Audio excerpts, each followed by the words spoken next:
was shoved down the center row by a robed guy. He paused when they passed the enormous man, who was now motionless and burnt to a crisp on the ground. She gazed at Milo, who appeared to be melting into the ground. Her powers had an effect on him, rendering him immobile. Kaw-Sekhmu, you are a genuinely terrible beast. What do you think you're doing? As the robed guy led Mao to the front of the chamber, Maliki shrieked. I was instructed to. Jeff told me that you required her presence here. And. As he hastily gazed around the room, the man fumbled over his words, only then realizing that this was not the best idea. Maliki turned away from the man and toward Mao. Jeff? He inquired, knowing that there was only one Jeff who could have given the order, but also understanding that it was unlikely he told him anything. The only Jeff he knew now lay dead in front of him in the aisle. But he was up here? Maliki shook his head and said, it doesn't matter now. When this was all over, he'd figure out what really happened. Did you at least get the heart? She didn't respond and instead turned away. Her eyes were filled with shame. I was pressed for time. He stated you needed me and my abilities here. Justin's sobs filled the room at the same time. Help her. His grip on Amy's throat was still firm. Please, someone help her. He pleaded to Maliki than to anyone else in the room that he could turn to. Maliki took a couple of steps forward, followed by Mao. You understand what needs to be done. He hid him just where he wanted him. Amy was in Justin's arms. If Jeff had followed instructions, he would have compressed her spine, causing temporary paralysis, and he was told to only cut her enough to make her bleed, not to kill her. But to a young vampire who was becoming increasingly reliant on blood and had yet to grasp the skill of self-control, it would have appeared to be a lot more.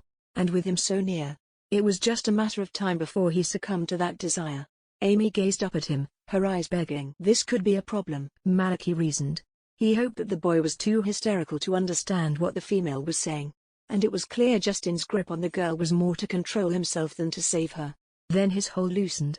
But, to Maliki's surprise, he wasn't overcome by his blood hunger when he lifted his hand from her neck. The blood on her neck was splattered from how he gripped her to make it appear as though there was more than there was. He wouldn't be able to resist and would be forced to transform her. Instead, he removed his flannel. This was not going to work. He required her to turn. Mao would be useless, and he couldn't utilize the vampires he already had on his side quite yet.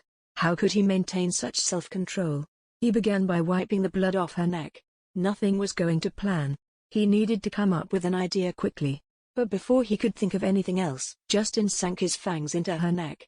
He clung on for a minute or so before forcing himself away, falling into Mao, then backtracking a few feet. He had a horrified expression as he looked at what he had done. Finish it or she'll die. Maliki turned to yell at Justin. A loud sound of broken bones rang across the room as he turned on Justin. Turning back around to face Mao, she sat next to Amy, her teeth sunk into the girl's neck. No! Justin and Maliki both yelled at the same time. But Mao refused to let go. Amy's eyes became yellow, and Justin gasped. Her canines grew in size and split in half, displaying enormous serrated monstrous teeth. Milo appeared out of nowhere. Mao's focus had shifted away from Milo, allowing him to maneuver, twisting the top of his cane to reveal a long sword concealed within. He ran by Justin, Marchie, and Mao. He halted just as he was about to plunge the sword into Amy's chest. What? You thought I could merely raise someone's body temperature? Mao spoke up, her hand pausing in front of Milo. The blood in his body froze on the spot. Amy raced forward before anything else could happen, taking the blade from his grip and tossing it down the back staircase. Milo was shoved down by Amy. He did everything he could to prevent her mouth from latching onto him. But the craziness that seemed to inundate Mao's victims was nearly too much for him.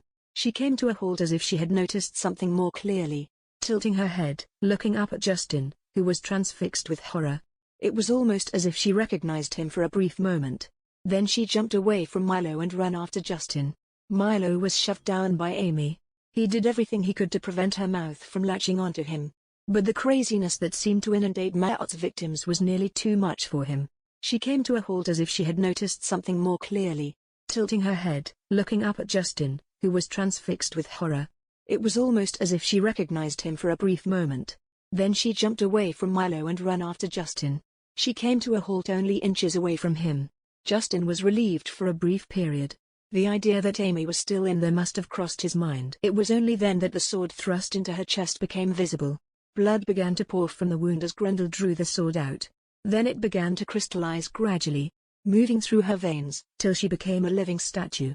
until she collapsed, shattering into thousands of bits.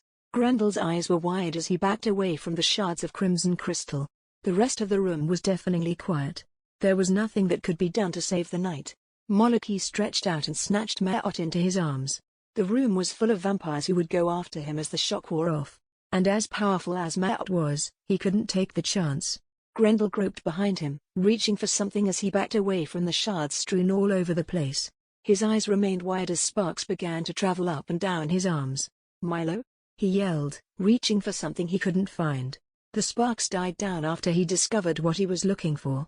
Milo was standing behind him, gently taking the sword from Grendel and transforming the sword back into a cane. "Thank you, Milo," Grendel muttered, still gasping for air.